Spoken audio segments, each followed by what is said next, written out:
उसे घिरे घने जंगल में एक लड़की के बाल बिखरे हुए थे और शरीर पर काफी चोटें थी। वो वहां किसी से अपनी जान बचाकर भाग रही थी, पर अचानक से एक साया उसके सामने आता है और उसकी चीख उस घने जंगल में गूंजती है। कुछ साल बाद ये कहानी 3 सहेलियों की है, रिया, कविता और आंचल की, जो एक ही कॉलेज में पढ़ती थी।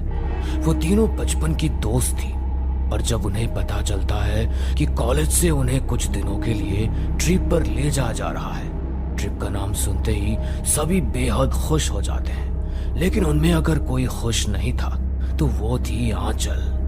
क्या फायदा यार ऐसे ट्रिप का जहाँ मैं जा ही नहीं सकती। लेकिन क्यों आंचल, तू हमारे साथ इस ट्रिप पर क्यों नहीं जा रही? यार तुझे तो पता है ना, मेरे पेरेंट्स मुझे कहीं जाने नहीं देते। अब तू ही बता, मैं अपने पेरेंट्स के खिलाफ इस ट्रिप पर कैसे चली जाऊं? हाँ चल, तू परेशान मत हो, तेरे घर में हम बात कर लेंगे। वैसे भी तू पूरे कॉलेज में फर्स्ट आई है, तेरा जाना तो सबसे ज्यादा इम्पोर्टेंट है। लेकिन यार तुझे तो पता है ना, बचपन से ही मेरे ऊपर बुरी शक्तियों का साया रहा है। यही वजह है कि माँ पापा मुझे बाहर जाने नहीं देते। हाँ चल, हमें पता है, लेकिन तू कब तक इस डर से कहीं बाहर नहीं जाएगी? कब तक अंकल आंटी इस तरह तेरा कवच बनकर तेरी रक्षा करेंगे? एक ना एक दिन तो तुझे उनसे दूर होना ही होगा। आज नहीं तो कल वे तेरी शादी भी तो करवाएंगे ना। और वैसे भी तू कॉलेज की ट्रिप पर अकेली दौड़ने ना जा रही है, हम भी तो तेरे साथ हैं। और टीचर भी तो तेरे घर में बात कर लेगी। अपने दोस्तों की बात से आंचल एग्री होती है, जिसके बाद आंचल की टीचर ही उसके घर वालों से बात करती है। अब ना चाहते हुए भी आंचल के घर वाले उस ट्रिप पर भेज देते हैं। पहली बार तीनों दोस्त ट्रिप पर जा रही थी। इस खुशी में उन तीनों को नींद ही नहीं आ रही थी।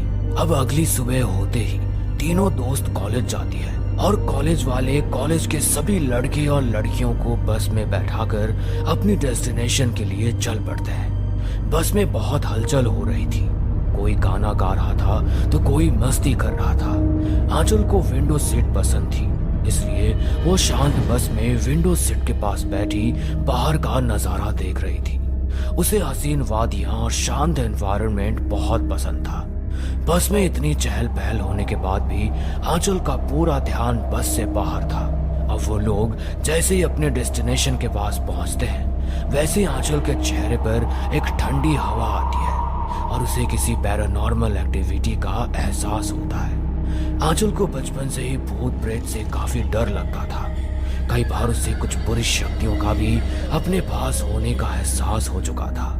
बस यही वजह थी कि उसके घर वाले उसे अकेले कहीं नहीं जाने देते थे, क्योंकि कई बार आंचल के ऊपर बुरी शक्तियां हावी हो चुकी थी। शायद ऐसा ही कुछ इस बार भी आंचल के साथ होने वाला था। बस अपने रास्ते चल रही थी। जैसे ही वो ठंडी हवा आंचल की चेहरे पर लगती है, वो घबरा जाती है और उसे महसूस होता है कि इस जगह पर कोई बुरी शक्ति है। ठंड का समय था, लेकिन फिर भी आंचल के चेहरे से पसीना टपकने लगता है और वो घबराती हुई रिया से कहती है, रिया, मुझे यहाँ कुछ ठीक नहीं लग रहा है। मैम, इस ड्राइवर से बोलो ना कोई दूसरा रास्ता ले ले, या तो फिर यहाँ से तेजी से बस चलाए। तुम जानती हो ना, अगर मेरे आसपास कोई बुरी शक्तियाँ होती है तो मुझे उनका आभास होता है, और मुझे अभी आभास हो रहा है। रिया इन सब बातों पर विश्वास करती थी और रिया आंचल की बचपन की दोस्त थी, तो उसने कई बार आंचल की बुरी हालत देखी थी। इसलिए वो आंचल की बात पर विश्वास कर लेती है और कविता से कहती है, कविता, आंचल को यहाँ कुछ सही नहीं लग रहा है, और तू जानती है ना आंचल के बारे में। मैम से बोल कि ड्राइवर को बोले कि रास्ता चेंज कर ले या फिर बस तेजी से चला ले। हमें जल्द से जल्द यहाँ से निकलना होगा। प्रिया, आंचल के बारे में सिर्फ तुझे और मुझे पता है और किसी को नहीं। यहाँ कोई हमारी बातों पर विश्वास नहीं करेगा और हम सब एक साथ हैं, कुछ नहीं होगा। बस थोड़ा सा रास्ता और बचा है, हम लोग जल्दी यहाँ से निकल जाएंगे। 3 सहेलियां आपस में बात कर ही रही होती है कि अचानक से बस रुक जाती है और बस के पीछे से धुआं निकलने लगता है। अचानक से ब्रेक लगते ही आंचल समझ जाती है कि कुछ गलत होने वाला है, पर बस में बैठे बाकी सभी इसे एक अनहोनी समझते हैं। अब सभी बस से नीचे उतरते हैं और ड्राइवर बस को देखकर टीचर और कॉलेज के सभी बच्चों से कहता है, मैडम बस खराब हो गई है, अब ये बस नहीं चल पाई, हमें किसी मैकेनिक को बुलाकर इस बस को ठीक करवाना पड़ेगा। ड्राइवर, ये तुम कैसी बातें कर रहे हो? हम हाईवे पर हैं। इतनी रात में यहाँ पर मैकेनिक कहाँ से मिलेगा?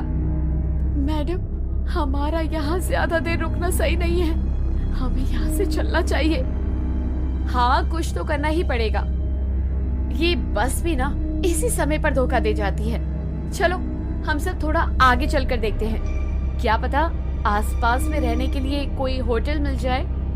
इतना बोलकर कॉलेज के सभी स्टूडेंट एक साथ चलने लगते हैं। सब आपस में उस रास्ते को एंजॉय कर रहे थे, पर आंचल अब भी डरी सहमी चल रही थी।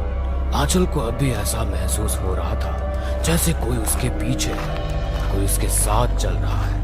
आंचल रिया और कविता से कुछ बोलती उससे पहले ही उसे महसूस होता है जैसे पीछे से किसी ने उसके कंधे पर हाथ रखा हो। आंचल डरती हुई पीछे मुड़कर देखती है, लेकिन वहां कोई नहीं था। एक बार फिर वो अपने कॉलेज के बच्चों के साथ चलने के लिए आगे की ओर घूमती है तो वो देखती है कि कॉलेज के सभी बच्चे गायब हो चुके हैं। यहाँ तक कि उसकी दोस्त रिया और कविता भी उसके साथ नहीं है और वो खुद एक अनजान सी जगह में है। वो खुद को एक घने से जंगल में पाती है और तभी एक बिजली पेड़ पर गिरती है। कुछ देर बाद एक पेड़ टूटकर आंचल की तरफ गिरने लगता है, पर आंचल खुद को बचा लेती है और डरती हुई जंगल से बाहर भागने की कोशिश करती है। पर तभी अचानक से एक हाथ आंचल का पैर पकड़कर उसे नीचे की ओर खींच लेता है। बचाओ, कोई है यहाँ, कोई मुझे बचाओ। इतना बोलकर आंचल जैसे तैसे अपना पैर छुड़वाकर एक बार फिर भागने लगती है और एक पत्थर से उसका पैर टकरा जाता है और वो नीचे गिर जाती है। उसके नीचे गिरते ही कविता उसे उठाती है और उससे कहती है, आंचल क्या हुआ तुझे? तू अचानक से कैसे गिर गई यहाँ? यहाँ तो कुछ भी नहीं है। आंचल अपने सामने कविता और बाकी लोगों को देखकर और भी ज्यादा डर जाती है। उसके साथ जो घटना घटी थी उसके बारे में आंचल उन सबको बताना चाहती थी, पर वो कुछ बोल नहीं पाती। जिसके बाद आंचल की टीचर उससे कहती है, आंचल, इतनी ठंड में तुम्हें पसीना आ रहा है, सब ठीक तो है ना? चलो हम पहले होटल चलते हैं, होटल सामने ही दिख रहा है, फिर वहां जाकर तुम बताना तुम्हें हुआ क्या है। ठीक हो तुम? आंचल की ऐसी हालत देखकर उसकी टीचर भी समझ चुकी थी कि उसके साथ कुछ ठीक नहीं चल रहा था। अब वो लोग जल्दी से एक होटल में जाते हैं और 3 कमरे बुक करते हैं, जिसमें एक कमरे में आंचल, कविता, रिया और उसकी टीचर थे, तो दूसरे कमरे में बाकी के सभी स्टूडेंट और तीसरे कमरे में बस ड्राइवर। कमरे में आने के बाद सब फ्रेश हो जाते हैं, पर आंचल अब भी खिड़की के बाहर देख रही थी। ये देख उसकी टीचर उससे कहती है, आंचल, मैं काफी देर से देख रही हूँ, तुम मुझे कुछ ठीक नहीं लग रही। बस में भी तुम उदास चुपचाप बैठी थी और खिड़की के बाहर ही देख रही थी। तुम अब भी काफी डरी हुई हो और इतनी सर्दी में भी तुम्हें पसीने आ रहे हैं। सब ठीक तो है ना? टीचर, यहाँ कुछ ठीक नहीं है। मैं जानती हूँ आपको मेरी बात पर विश्वास नहीं होगा, पर बचपन से ही मुझे पैरानॉर्मल एक्टिविटीज का आभास होता है और यहाँ रात में हमारे लिए रुकना खतरे से खाली नहीं है। ये पूरा गांव ही शैतानी शक्तियों से भरा हुआ है जो मुझ पर हावी होने की कोशिश कर रहा है। मुझे डर है कहीं भी मुझे अपना शिकार न बना ले। आंचल की बातों से टीचर भी डर जाती है, पर उनके पास दूसरा कोई रास्ता नहीं था, इसलिए वो रात बिताने की सोचती है। आंचल की टीचर आंचल को और उसकी दोस्तों को कुछ तो समझा देती है, पर जब से उसने आंचल के मुंह से ये सब कुछ सुना था, तब से वो खुद भी अंदर से डर चुकी थी। अभी वो लोग सही से आराम भी नहीं कर पाए थे कि अचानक से उनके कमरे का दरवाजा कोई जोर जोर से भीगता है। इस वक्त कौन हो सकता है? और इतनी तेज से दरवाजा कौन पीट रहा है? लड़कियों, तुम डरो मत, मैं हूं ना, मैं देखती हूँ। पर मैम, इस वक्त दरवाजा खोलना सही नहीं रहेगा, रहने देते हैं। बहुत जल्द सुबह होने वाली है, अब सीधा सुबह ही दरवाजा खोलेंगे। रिया, ये तुम कैसी बातें कर रही हो? क्या पता बाहर हमारा कोई साथी हो जिसे हमारी मदद की जरूरत हो। ऐसे में हम स्वार्थी नहीं बन सकते। इतना बोलकर रिया की टीचर दरवाजा खोलती है और वो दरवाजे के बाहर बस ड्राइवर को देखते हैं। बस ड्राइवर को देख सभी हैरान हो जाते हैं और टीचर बस ड्राइवर से सवाल करती है, ये क्या बदतमीजी है? आखिर तुम इतनी रात को इतनी जोर से दरवाजे को क्यों पीट रहे हो? तुम्हारे पास मेरा फोन नंबर भी तो है, तुम मुझे फोन भी कर सकते हो। जानते हो तुम्हारी वजह से लड़कियां कितनी ज्यादा डर गई हैं। माफ करना मैडम, पर फोन में नेटवर्क नहीं आ रहा, इसलिए फोन नहीं कर सका। वैसे मैंने यहाँ के होटल स्टाफ से बात की तो उसमें से एक मैकेनिकल इंजीनियर निकला। उसने कहा है कि वो बस ठीक कर देगा। एक बार आप उस मैकेनिक से बात कर लीजिए, वो पैसे थोड़े ज्यादा मांग रहा है। अच्छा ठीक है, तुम चलो। लड़कियों, दरवाजा बंद कर लो, मैं अभी 5 मिनट में आती हूँ। इतना बोलकर टीचर बस ड्राइवर के साथ चल देती है और थोड़ी ही दूर जाकर बस ड्राइवर अपनी गर्दन पीछे की ओर घुमा लेता है और आंचल को देखकर एक डरावनी हंसी हंसता है। ये देखकर आंचल की आंखें फटी की फटी रह जाती है, क्योंकि ये नजारा सिर्फ और सिर्फ आंचल ही देख पा रही थी। आंचल अपने दोनों दोस्तों को इस बारे में बताती है। रिया, कविता, टीचर जिसके साथ गई है वे हमारा बस ड्राइवर नहीं है, वे कोई बुरी शक्ति है। हमें अपनी टीचर को बचाना होगा। आंचल, ये तो क्या कह रही है? क्या तूने सच में फिर से कुछ देखा? हाँ। ये सुनते ही रिया और कविता के होश उड़ जाते हैं। अब वो तीनों अपने टीचर को बताने के लिए आगे जाती है, पर तभी उनके रास्ते में उनका बस ड्राइवर आता है, जिसकी हालत काफी खराब थी। वो उनके सामने आते ही उनके पैरों के सामने गिर जाता है और अधमरी हालत में कहता है, जल्दी से कॉलेज के सभी बच्चों को बचाओ, सभी की जान खतरे में है। इतना बोलकर बस ड्राइवर अपना दम वहीं तोड़ देता है। बस ड्राइवर को अपने सामने मरता देख रिया और कविता को आंचल की कही हर एक बात पर यकीन हो जाता है और बस तीनों अपनी टीचर को बचाने के लिए उनके पीछे भागती है, जहाँ वो देखती है कि उनकी टीचर और कॉलेज के बाकी बच्चे उस आत्मा के वश में हैं और वे सभी खाई की तरफ आगे बढ़ते जा रहे हैं। टीचर रुक जाओ, आगे खाई है। आप सबको क्या हो गया है? आप सब हमारी आवाजें क्यों नहीं सुन रहे? हाँ चल, अब तू ही कुछ कर सकती है, कुछ तो करके देख। हमारी आवाज क्यों नहीं सुन रहा कोई? उन सबको कुछ हो जाए उससे पहले तो कुछ कर।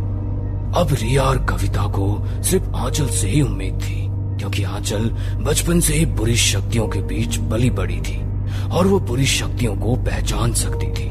आंचल अपने गले के ताबीज पर हाथ रखती है और कुछ मंत्र पढ़ते हुए उन सबको बचाने के लिए आगे बढ़ती है कि तभी उसके सामने एक भयानक काला साया आ जाता है। उस काले साये को देख आंचल का माथा पसीने से भीग जाता है, लेकिन फिर भी आंचल हिम्मत नहीं हारती और वो आगे बढ़ती है।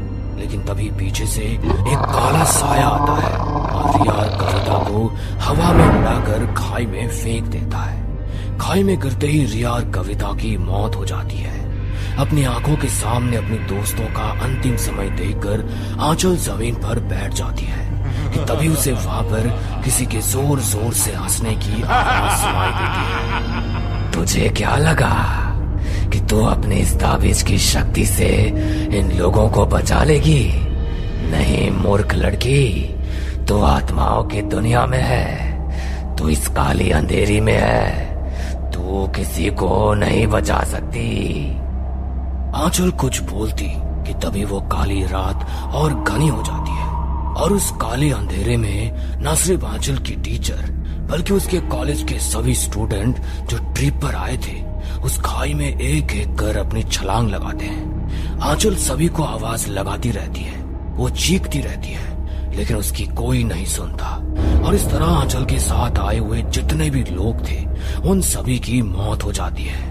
अगर कोई बचता है तो वो थी आंचल, क्योंकि उसके गले में वो लॉकेट था आंचल अपने सामने अपने सभी दोस्तों और टीचर के मृत शरीर देखकर वहीं बेहोश हो जाती है और जब अगली सुबह उसकी आंख खुलती है तो वो खुद को अस्पताल में पाती है। उसके आसपास पुलिस थी। पुलिस उससे पूछताछ करती लेकिन आंचल अपनी आवाज खो बैठती है। उस सदमे का आंचल पर इतना गहरा असर हुआ था कि आंचल अब अपनी जिंदगी में कभी बोल ही नहीं